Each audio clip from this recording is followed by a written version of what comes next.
Vevo, the faceless entity that seems to be the source of millions of YouTubers' anger. But moreover, what is this mysterious omnipresent force of the internet that is seemingly devouring all music videos on the web and shitting out censored, advertisement-laden versions of the same music videos? Well, luckily for you, I'm here to tell you what exactly Vevo is. Now, when YouTube was little more than a site for users to upload videos of their cats and vacations at the zoo,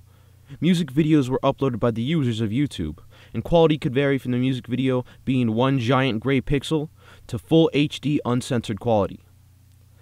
As time progressed, however, and YouTube began to acquire users by the millions, music videos began to increase in quality, with more intelligent users uploading higher quality and uncensored versions of their desired songs. This also resulted in thousands of different destinations for one music video, which means you could watch the same music video 10 times on 10 separate YouTube accounts, which in turn made placing advertisements on music videos a nearly impossible task, which is precisely where Vevo comes into play. Vevo, which was started by two of the big three music corporations of Universal Music Group, Sony Music Group, and a media company known as Abu Dhabi Media, was started with one purpose: to be the only internet destination for nearly every popular music video ever made, which would make it far easier for major corporations such as McDonald's and Anheuser-Busch to advertise on music videos. And since Vevo is currently run by two of the big three music corporations, this makes it far easier for the biggest music corporations in the world to collect bigger paychecks on a per-view basis on what is arguably the most popular type of entertainment on the internet. And as I've already explained, since Vevo is primarily owned by the two largest music corporations, this makes it far easier for said corporations to forcefully advertise their mainstream of bubblegum candy pop artists on my favorite music videos. Because the last thing I want to see when I'm trying to watch Guerrilla Radio by Rage Against the Machine is an advertisement for Nicki Minaj. The number one factor that makes me think that Vevo is a very evil video organization, however, is their censorship policy. Now, Vevo has set their censorship policy to be the same standard as TV broadcast in order to appeal to corporate advertisers and to censor out any word worse than damn. However, since language is as subjective as it is, this makes it nearly impossible to determine what classifies a word that is worse than damn, and in turn, this has led to a plethora of words that Vevo has deemed as vulgar and worthy of censorship, such as nearly any word that is cannabis-related, which includes words such as weed, bong, blunt, and even sticky. Also, any words that are drug-related, such as heroin and even crack. And even any words that are gun-related, such as clips, trigger, blastia, Tech 9, and even words such as steel,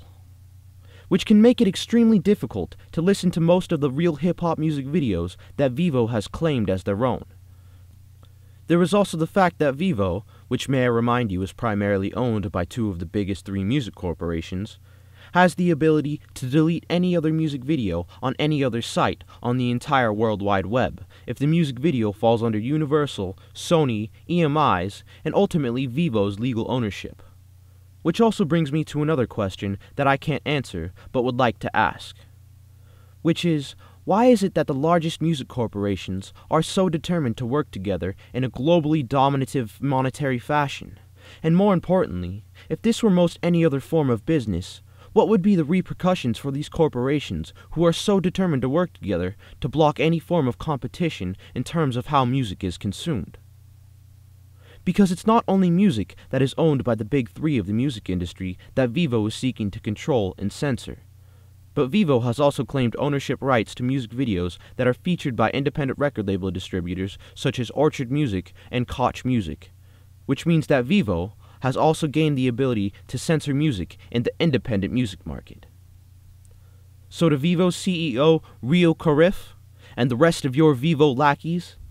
if you so happen to stumble upon this video, allow me to personally say, I have nothing against any person or corporation who wishes to make nearly all popular music videos easy to access and watch. But what I do have a problem with is censorship that is so rampant in my favorite music videos that my favorite artists can hardly make it 2 bars without being silenced due to language that you personally deem as vulgar and unfit for broadcast. It's the fact that soulless suits like you are the same type of people that demand Leonardo da Vinci's David be covered up from the waist down.